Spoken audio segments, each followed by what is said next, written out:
সিবিআইকে আক্রমণ সভাপতির। সিবিআই বাংলা এসে দুর্নীতির তদন্ত করছেন, কিন্তু আসল অপরাধের তদন্ত হচ্ছে না। সিবিআইকে এমন কটাক্ষ করতে দেখা গেল পশ্চিম মেদিনীপুর জেলার দাঁতন ১ নম্বর ব্লক সভাপতি প্রতুল দাসের মুখে। প্রসঙ্গত উল্লেখ্য, তৃণমূলের সুপ্রিমো মমতা বন্দ্যোপাধ্যায় ২৮শে আগস্ট তৃণমূলের ছাত্র পরিষদের প্রতিষ্ঠা দিবস থেকে আরজিকর ঘটনা নিয়ে দোষীদের শাস্তির দাবিতে আগামী কয়েকদিনের আন্দোলন কর্মসূচি ঘোষণা করেছিলেন। সেই মতো পূর্ব নির্ধারিত ঘোষণা কর্মসূচি অনুযায়ী আজ রবিবার পশ্চিম মেদিনীপুর জেলার দাঁতন বিধানসভার দাঁতন ১ নং ব্লকের সরাইবাজার এলাকায় আজ জমায়েত মিছিল ও অবস্থান কর্মসূচি করল মহিলা তৃণমূল কংগ্রেস। এদিনের কর্মসূচিতে উপস্থিত ছিলেন দাঁতন ১ নং ব্লকের ব্লক সভাপতি প্রতুল দাস সহ মহিলা নেতৃত্বরা। এদিনের অবস্থান মঞ্চ থেকে একদিকে যেমন আরজি করের নৃশংস ঘটনার প্রতিবাদ জানানো হয়, আবার অন্যদিকে সিবিআইকে আক্রমণ করতে দেখা যায়।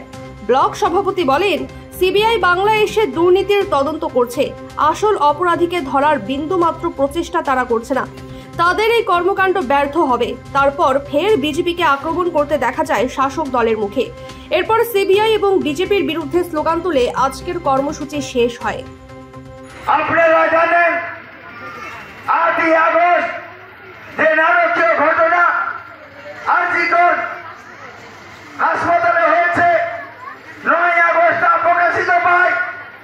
তারপর থেকে মাননীয় মুখ্যমন্ত্রী মমতা বন্দ্যোপাধ্যায় পুলিশ ২৪ ঘন্টার মধ্যে একজন দোষীকে অ্যারেস্ট করে এবং মমতা বন্দ্যোপাধ্যায় তিনি প্রথমেই বলেছেন ধর্ষকের ফাঁসি চাই এবং অভিষেক বন্দ্যোপাধ্যায় তারপরে তিনি বিবৃতি দিয়ে বললেন সেই ধর্ষককে যদি প্রমাণিত হয় ধর্ষক, তাহলে তাকে খুঁটিতে বেঁধে কাউন্টার করে গুলি করে দেওয়া হোক। মমতা বন্দ্যোপাধ্যায় চাইছিলেন, কিন্তু আমরা কি দেখছি, বর্তমান রাজনীতি করার স্বার্থে দোষীকে খুঁজে না পেয়ে যখন একটা পুলিশ প্রশাসন, বাংলার পুলিশ দোষীকে খুঁজে পেয়েছে, তারপরে হাইকোর্ট এবং সুপ্রিম কোর্টের নির্দেশে সিবিআই হাতে চলে গেল। আজকে ১৯ দিন ধরে সিবিআই তদন্ত করছে। কি তদন্ত করছে? না দুর্নীতির তদন্ত করছে। যিনি ধর্ষক তাদের কোনো তদন্ত হচ্ছে না। এই ঘটনাকে জিয়ে রাখার লক্ষ্যে বিজেপি, সিপিএম, কংগ্রেস ঘোলা জলে শান্ত বাংলাকে অশান্ত করার চক্রান্ত তারা করে চলেছে প্রতিনিয়ত।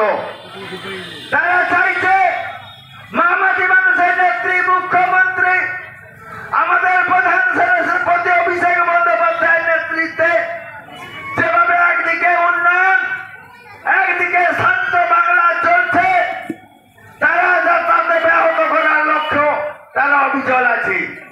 আপনারা জানেন ২০২১ সালে আমি দাঁতন ব্লকের সর্বস্তরের মানুষকে ধন্যবাদ জানাবো। এখান থেকে আমরা কেশিয়ারি বিধানসভার বিধায়ক এবং দাঁতন বিধানসভার বিধায়ক বিক্রম দা এবং পরেশ বাবুকে আপনাদের ভোটে জয়লাভ করে পাঠিয়েছি। তারা ভেবেছিল ১৮টা আসন ২০১৯ সালে পেয়ে ২১ সালে বাংলা দখল করবে, কিন্তু বাংলার মানুষ গানে থাপ্পড় দিয়ে বুঝিয়ে দিয়েছে এটা বাংলা, এটা গুজরাট নয়, এটা উত্তরপ্রদেশ নয়। তারপর আমরা ভেবেছিল